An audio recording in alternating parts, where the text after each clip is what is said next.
Because like remember in D&D, his kid. yeah, like because like when you go look at D&D, there's not like an elf that's made of metal. You're just a warforged. Right. You can look like an elf, but you're not an elf. You're a fucking robot. Fair enough. But warforged are alive, ain't they? Yes and no, because it's an artificial. Like most of the time, they're artificial souls, so it was never a real soul to begin with, and they don't go anywhere when they die. Like they just die. There's no afterlife for Warforged. We got any Dungeons and Dragons fans out there? And I say that I might be wrong now. They may have added new shit recently.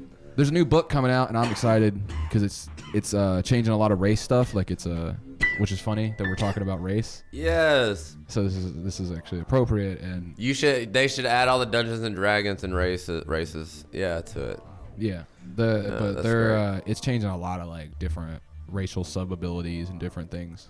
Nice. So it's gonna be pretty neat. Nice. I definitely look forward to it. Goddamn, bless the Wizards of the Coast. Do you want to know what it's called? If I could smoke some weed with Wizards of the Coast and hang out and play a game with some of them, what's it called? Monsters of the Multiverse. Monsters of the Multiverse, of course. Everything is multiverse. I know. It's so trendy right now. I know, and I'm just like, they've been doing this shit for years. Why is this trendy now?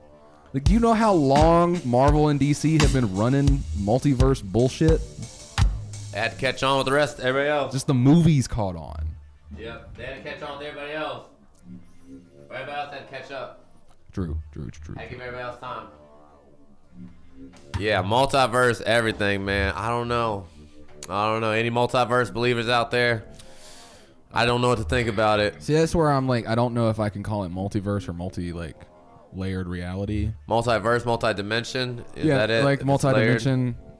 Because I feel like there's just a bunch of the layers of dimensions on top of each other as well. Like I see that's there may be. That's interesting. Yeah, there's definitely like different fields and stuff. I feel like there might be it might be multiple of the things. Like it's like there's different times, different dimensions, different multiverses. Like there's just like it's like everything put together makes up a whole whatever. Right. It could be. It totally could be.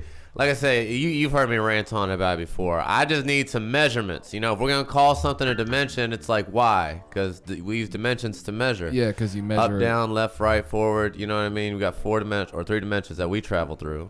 Yeah, but they're working it out. There's some really, really bright people who really believe in this stuff, and they're trying to find out the math for all this stuff, and it's fun to see. I just wish we could just like talk to them and be like, all right though, I'm gonna need you to stop working on 50,000 different projects at one time. Focus. I need every scientist in the world, one project, one time, so we get this shit done. Because I want to know how shit works. Let's see how interdimensional shit is. That's so funny. Like, you know what I mean? Like, I want to know how the brain works, but we ain't ever gonna get to it because we're trying to figure out how to travel through dimensions. True.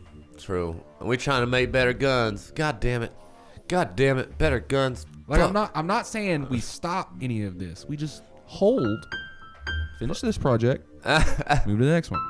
That's hilarious. By the way, if anybody watches Don't Look Up, let me say it is fantastic. It is propaganda to hell, though. It's propaganda to hell. I think it seems like they got a very clear message they want to get out, but I think it's good. I think it's definitely good. They're trying to get everybody on one singular effort together. There's like no way. Yeah. Well, that's interesting though. It is interesting though, seeing like some of the multinational efforts that we do have going on. Yeah. You know what I mean? Like you'll have businesses and stuff that or organizations that put together like literally millions of people. And I will say the movie did do a good thing of even though it was propaganda to hell, right?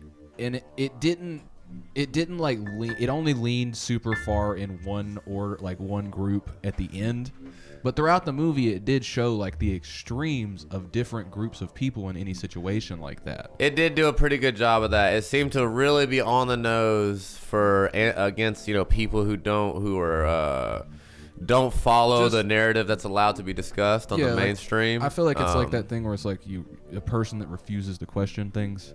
Like you just refuse to question anything. Like, yeah, and that's what they're trying to. Yeah, there's a lot of like I said, on the nose references in the movie. I don't want to give it away, but it's really good. It's really good, and my favorite part though was the one guy in it that literally played that I now have to find out if this guy is just like what guy? How to say it without making some people mad? Mentally challenged. Oh, okay. actor.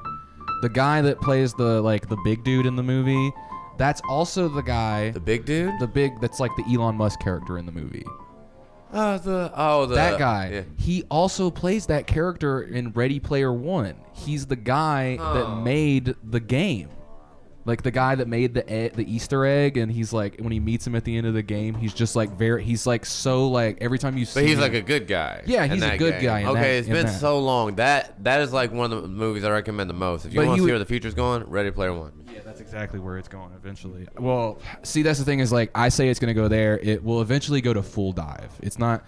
You're not gonna have people dancing in like they're not gonna have a fake pole set up in their house to dance on a stripper pole. Well, man, might be surprised at first. Well, at first, yes, but eventually, like, it seems like a step. When it gets to the extent of where they had like full body things, it would just go to full dive instead of having that full body apparatus as well. Yeah, but it'll be steps. It'll be steps there. I await the full dive. It's gonna be great. I await all of it, bro. You and me are both already stoked on fucking just VR. Sword Art Online me right now. I don't care. Sword Art you online? What does that mean? Someone will get this reference somewhere. You won't, because you don't watch anime. It was one of the biggest. It was one of the first anime that became super big, when it of the genre of being stuck in another world genre, and it was this guy made a VR game for the VR headset that he made, and when people started playing it for the first time, he got rid of the exit button. Got rid of the exit button? Yeah, so you couldn't leave the game. You were stuck in the game. Is this a show? Yeah, it's an anime. Oh. And that was the you're plot. You're stuck in the anime. You're stuck in the game world, and it's like a full dive system. So you put that you scanned yourself with the system, and then you put the headset on and lay down, and you're full dived in. You can't move your body. In that bitch. Yeah. So it was a whole weird thing where the show went into being stuck in there, and then at points it only cut outside a few times to show the outside world. The whole show you're stuck in the game until the end. Right. And at one point it's at the end it's talking about the problems of being stuck in full dive systems for that long, your body deteriorating and shit because you're not moving. Right. Your muscles will atrophy and all this shit.